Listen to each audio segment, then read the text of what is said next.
Akkam jirtan daawwattoota OMN oduu ijootiin isinitti hima. Ani Faayiza Ilaas jalqabarratti qondaalonni mootummaa jila abbootii gadaa Karrayyuu irratti yakka duguggaa raawwatan akka to'ataman mootummaa waliin waliigallee jaane abbaan gadaa Tuulamaa fi barreessaan olaanaan gamtaa abbootii gadaa Oromoo Goobanaa Hoolaa erga jechaan jumlaa hooggantoota jila abbootii gadaa michillee as hawaasni horsiisee bulaa Karrayyuu tasgabbii akka hin qabne himane abbaan gadaa Goobanaa Hoolaa turtii bilbilaan Oromiyaa Miidiyaa Neetwork waliin taasisaniin yaa'insi gadaa Karrayyuu keessumaa kan dullachaa sababaa kanaan hooggansi jalaa wareegame akka addaan hin cinne waan godhamuu qabu himanii jiran abbaan gadaa Tuulamaa.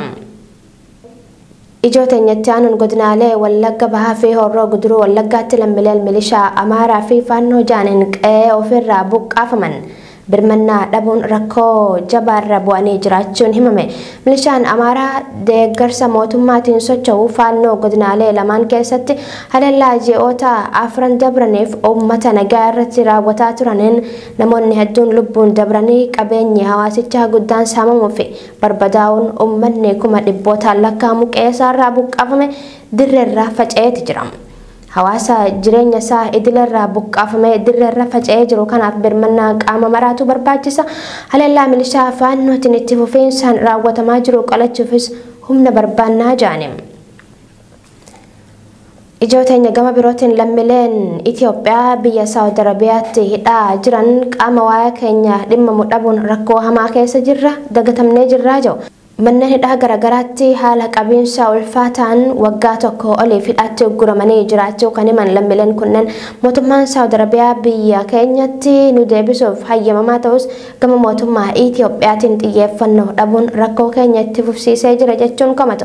Namoota siyaasaa dhiyeenya hidhaatii ba'an keessaa tokko kan ta'e Hamza Booranaa dabalatee namoonni hedduun lammiilee manneen hidhaa Saawud Arabiyaatti dararaarra jiraniif sagalee ta'uurratti argamu.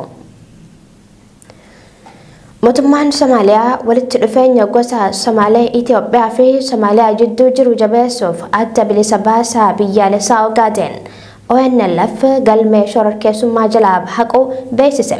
ONLF waggootaaf adda bilisummaa Oromoo fi Gimboota Sabaat waliin shororkeessaa jaame mootummaa wayyaanetiin farrajamee kan ture yoo ta'u bara 2018 irraa eegaluun himanni kun Itoophiyaa keessatti irraa ka'us bara 2017 irraa jalqabuun Somaaliyaa keessatti shororkeessaa jaame adamfamaa ture. Mootummaan Somaaliyaa ONLF adda bilisummaa uummata Somaalee Itoophiyaa malee shororkeessaa miti ijoo sirni bilxiginnaa kan maqaa Oromoo himatu waraana bilisummaa Oromoo waggoota hedduuf mirga uummata Oromootiif falmu moggaasa shororkeessummaa itti maxxansee jiraachuun isaa ni beekama.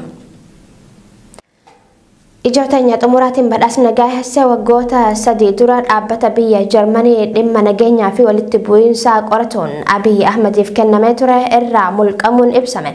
Dhaabbatichi Abiy Ahmed Itoophiyaa fi Eertiraa walitti araarsuuf yaada jiruun ejjennoo tarkaanfachiisaa ture bu'uura godhachuun badhaasa namoota nagaa buusuuf abdiin irratti gatamuuf kennamu kana bara 2019 Abiy Ahmediif kennee ture. Haa ta'u malee Abiy Ahmed yeroo addunyaan weerara vaayirasii koronaatiin qormaata jabaa keessa buutee jirtu kanatti kaaba Itoophiyaatti wal waraansa kaasuun sarbamiinsi mirga namoomaa hamaan akka raawwatuuf sababaa ta'ee jira.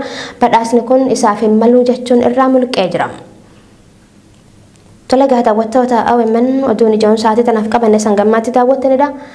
Babal'inni oduu tanaa oduu teenyatan idilee keessatti istiidiyoo teenyatan hoonirraa galgala kan isiniif dabru ta'a hanga makiyyaan nagaatti.